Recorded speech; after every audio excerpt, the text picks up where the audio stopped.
Karibu mpendwa msikilizaji na mfuatiliaji wa St. Gaspar Media katika kipindi cha tafakari ya Injili ya siku. Leo Jumatano, juma la 19, kipindi cha mwaka A wa Kanisa. Masomo ya leo. Somo la kwanza linatoka katika kitabu cha Nabii Ezekieli sura ya 9 aya ya kwanza hadi ya 7 na sura ya 10 aya ya 18 hadi ya 22. Na Injili takatifu kama ilivyoandikwa na mwinjili Mathayo sura ya 18 aya ya 15 hadi ya 20. Karibu tusikilize Injili. Somo la Injili ilivyoandikwa na Mathayo. Yesu aliwaambia wanafunzi wake, ndugu yako akikukosa, enenda ukamwonye, wewe na yeye peke yenu. Akikusikia, umepata nduguyo. La, kama hasikii, chukua pamoja nawe tena mtu mmoja au wawili, ili kwa vinywa vya mashahidi wawili au watatu kila neno lithibitike. Na asiposikiliza wao, liambie kanisa. Na asipolisikiliza kanisa pia, na awe kwako kama mtu wa mataifa na mtoza ushuru. Amin, nawaambieni, yoyote mtakayoyafunga duniani yatakuwa yamefungwa mbinguni, na yoyote mtakayoyafungua duniani yatakuwa yamefunguliwa mbinguni. Tena nawaambieni ya kwamba wawili wenu watakapopatana duniani katika jambo lolote watakaloliomba, watafanyiwa na Baba yangu aliye mbinguni. Kwa kuwa walipo wawili watatu wamekusanyika kwa jina langu, nami nipo papo hapo katikati yao. Neno la Bwana. Sifa kwako, Kristo.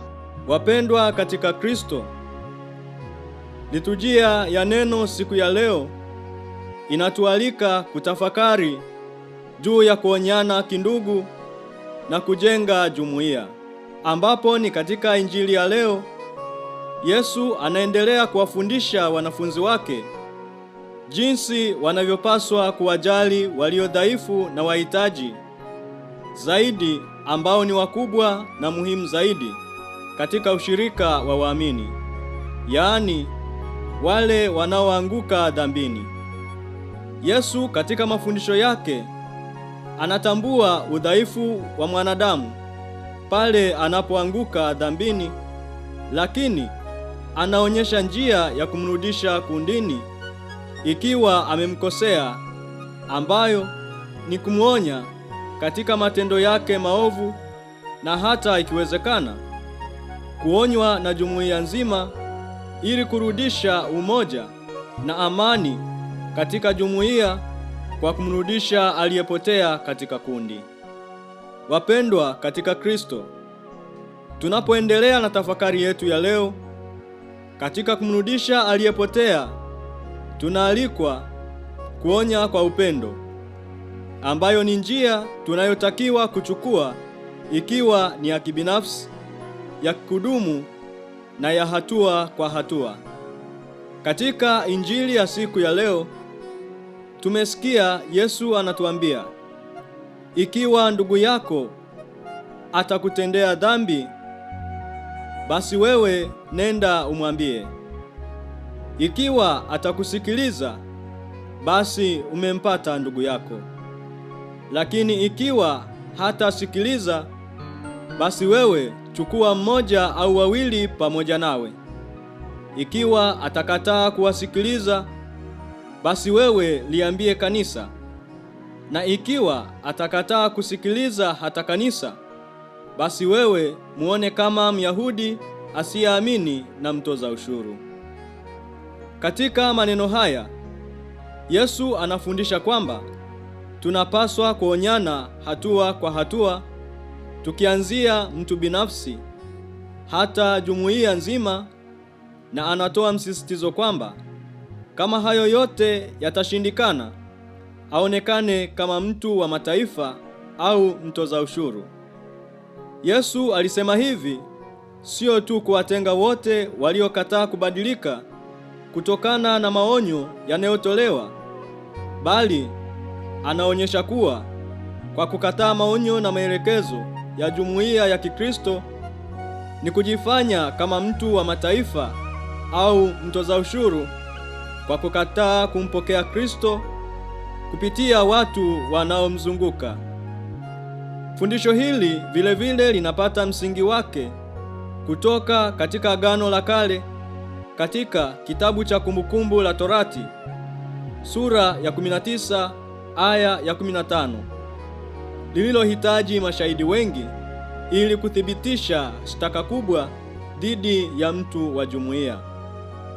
Kufukuzwa kwa mtu kutoka jumuiya pia kulifanyika katika Agano la Kale, katika kitabu cha Kutoka sura ya 12 aya ya 15, kwa wale walioshindwa kutii sheria. Wapendwa katika Kristo, Yesu anaposema muone kama Myahudi asiyeamini na mtoza ushuru, katika Injili ya Mathayo sura ya 18 aya ya 17, anamaanisha kutengwa kutoka katika jumuiya ya ibada, jambo lililoakisi desturi ya Kiyahudi siku zile. Jinsi jambo hili linavyofanywa ndilo linafanya katika dunia hii ya leo katika hali tofauti. Kumkaribia ndugu mwenye dhambi kwa majivuno au hasira kutamfukuza na kumwangamiza. Lakini kwa huruma, ndugu anaweza kupatikana na kurudi kundini, ambayo ni furaha kubwa kwa wote, hasa Baba wa mbinguni anayefurahi kondoo aliyepotea anapopatikana. Katika kuishi ukweli wa namna ya kumrekebisha aliyekosea, Yesu anatukumbusha katika Injili ya Mathayo sura ya 7 aya ya 5 anaposema, mnafiki wewe, itoe kwanza boriti katika jicho lako mwenyewe, ndipo utakapoona vema kukitoa kile kibanzi katika jicho la ndugu yako. Ambapo tunakumbushwa kulikaribia jukumu hili takatifu kwa unyenyekevu, tukikumbuka kuwa sisi pia ni wenye dhambi. Hukumu ya kinafiki haipaswi kuchukua nafasi ya uangalizi wa kindugu.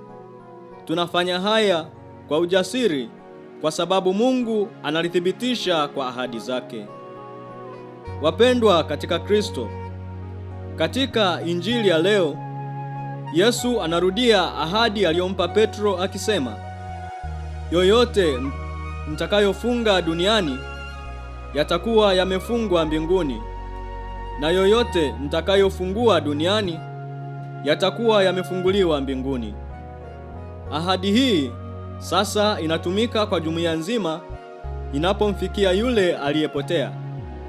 Kufunga na kufungua kunazungumzia msamaha au kutengwa kunakotolewa na kusanyiko.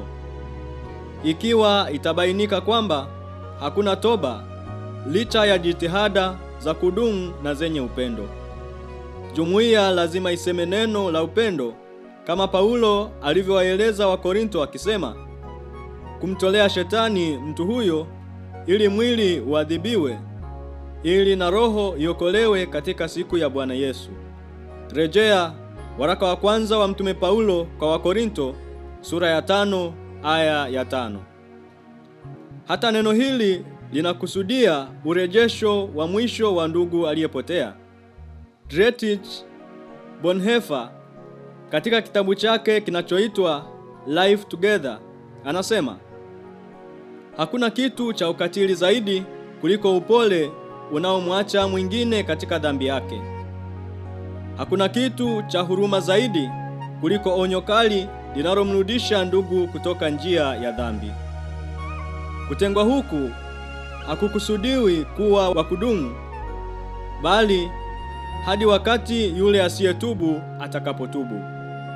Wapendwa katika Kristo, Yesu anatoa uhakika wa uwepo wake kwa wawili au watatu waliokusanyika kwa jina lake, ambalo ni jambo linaloweza kufanywa na kila jumuiya ya Kikristo inayomwabudu. Haya ni maneno ya faraja na yenye mamlaka yanayotia moyo hata kanisa dogo zaidi linalojaribu kufikiria kwa upendo na kutekeleza nidhamu miongoni mwao.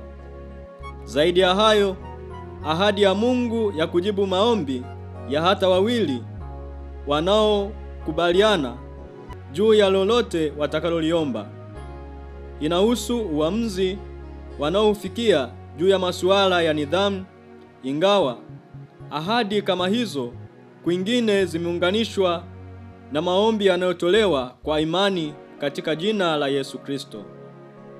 Katika Injili ya leo tunakaribishwa kuishi katika ufalme wa msamaha, ambao ni wakati wa kuweka kando hisia zetu, huku tukijiuliza, tunajisikiaje kuhusu jirani yangu na kosa lake, na kuruhusu hatua ya Mungu aliyochukua kusukuma uamuzi wangu wa kusamehe. Hii ndiyo namna bora ya kumfanya jirani yangu amsogelee Mungu na kurudi daima kwake. Kumbe tunakumbushwa leo kufuata maagizo yanatolewa na viongozi wa kanisa, ikiwa ni njia ya kuturudisha upya kwenye uimara wa imani, ili mwisho tufurahi pamoja naye mbinguni kwa matendo yetu mema yampendezayo baada ya kukubali kubadilika. Ninakushukuru kwa kutafakari pamoja nami Injili ya leo.